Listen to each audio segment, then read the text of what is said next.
जय जगन्नाथ। आज आम गरीब अनुष्ठान में कौन घरमणी कर देखा आस कोई नहीं आज कौन है। हाँ हाँ पोटल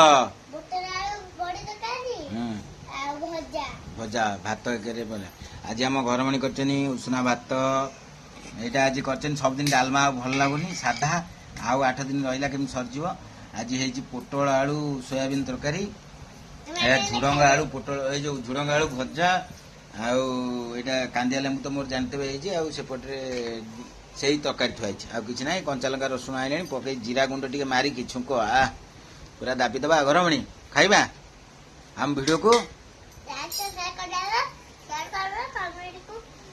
हमको सपोर्ट करिवे फॉलो करिवे। जय जगन्नाथ। हाँ आम ओडिया आम पखाड़ भारी बढ़िया।